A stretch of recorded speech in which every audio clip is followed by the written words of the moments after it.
Good day, good day, good day, good day, good day. Once again, thank y'all for joining me. Just in case you're joining me for the very first time, I am your host, the one they call Glaze Gibbs.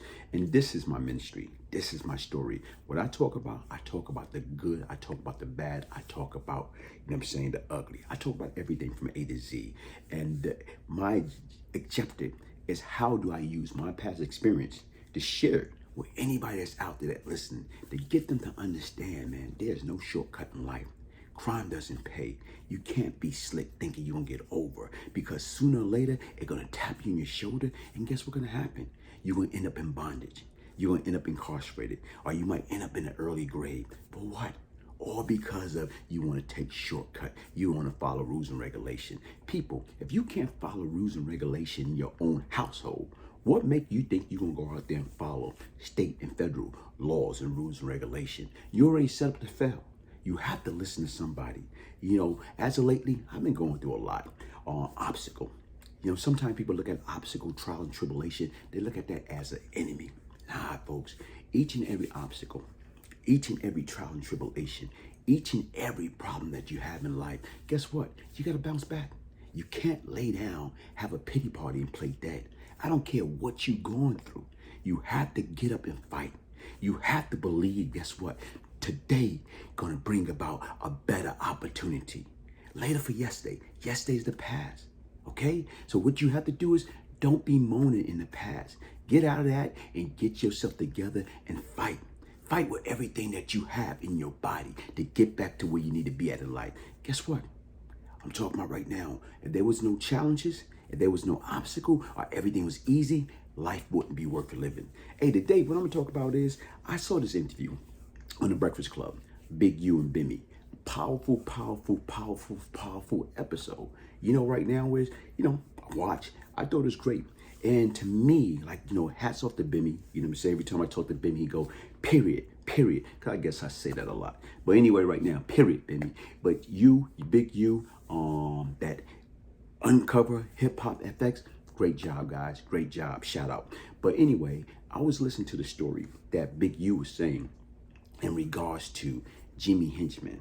Right now, he didn't make no real money in hip hop until he got that Game sneakers contract, and he made $280,000. And basically because of Jimmy Henchmen. And guess what? That deal almost didn't happen. Because according to Big U, saying, and you listen to the words that come out of his mouth, he said, here it is. He was in LA. Just came home been home a few months or whatever. And he got plugged in with Suge. And basically Jimmy, wanted to meet him. All right, here it is. They met at this restaurant. And he said, Jimmy came in there sharpening all outdoors. Like, I don't know, like he was John Travolta on Saturday Night Live. You know what? John Travolta, what's that? Staying alive, period. So he got on this white, suit. And he got this bad chick, with him. So here it is right now is Big U said he got a call from Suge. And right now, he told Suge he was at the restaurant. So Suge said, Suge was like with 15 cars. I'm talking about 15 cars low. They was deep.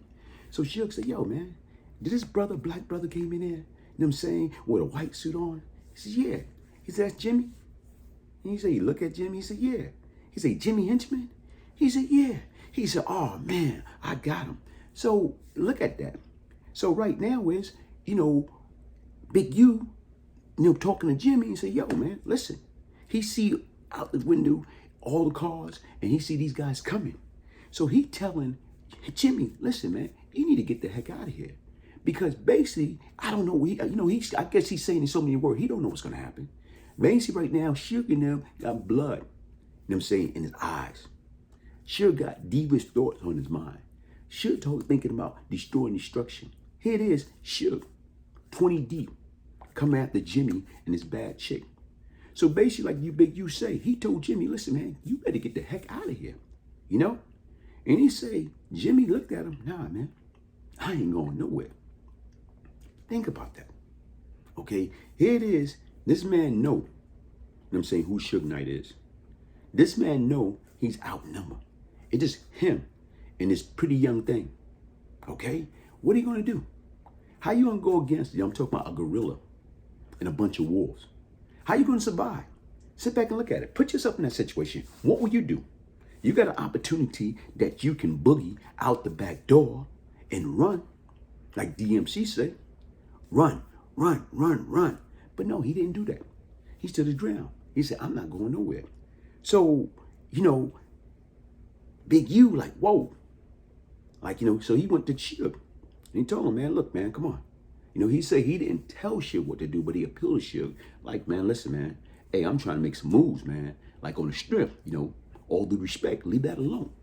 So basically, he said right now, Suge, right now, kept going towards Jimmy. And then the other 20 guys, based upon Big U's reputation, he kept them at bay. Y'all stay right there.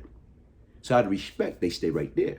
So now, as far as in the ring, you got Suge on one side, you got Big U as far as a special referee, and then you got Jimmy Henchmen and the pretty young thing right next to him. So doing that interaction, and basically right now, as Jimmy tried to extend his hand, Suge didn't take it. He took the cigar smoke and blew it in Jimmy's face. So sit back and look at it. To me, what the heck was going on? And when you sit back and look at it, like Big U said, he didn't know whether Jimmy was strapped. Jimmy could have been strapped.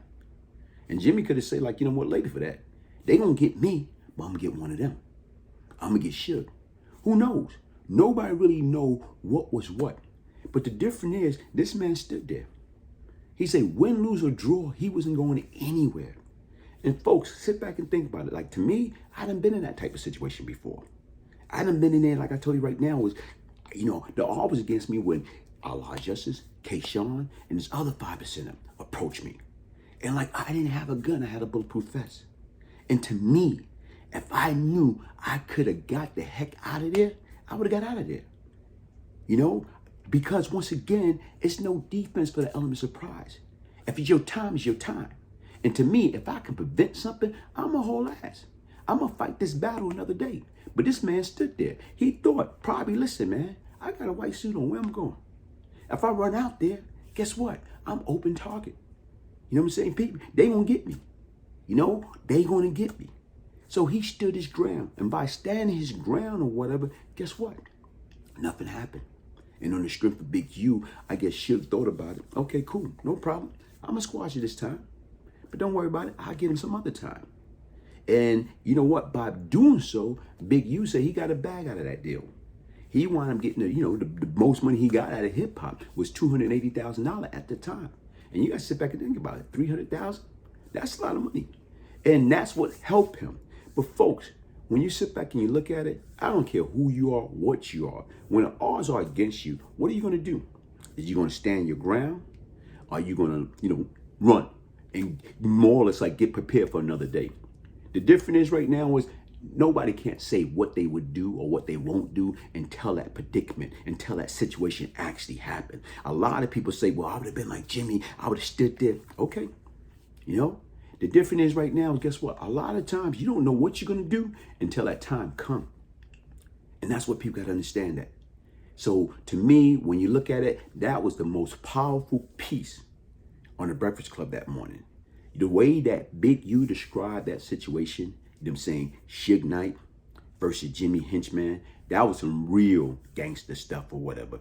But in the same token, you got two brothers, two black men about to go at it. For what, folks? And that's what I'm trying to tell you. We got to be careful about the words that come out of my mouth. We got to stop promoting negativity. We got to stop going against one another. We got to stop bringing each other down. We got to learn how to start empowerment, bringing each other up. Stop acting like that crab in the barrel and bringing each other down. No, we got to learn to push each other up out of our circumstance to success, to enlightenment, to understanding, to becoming a better person. Listen, folks, I'm no angel. I done been to hell and back.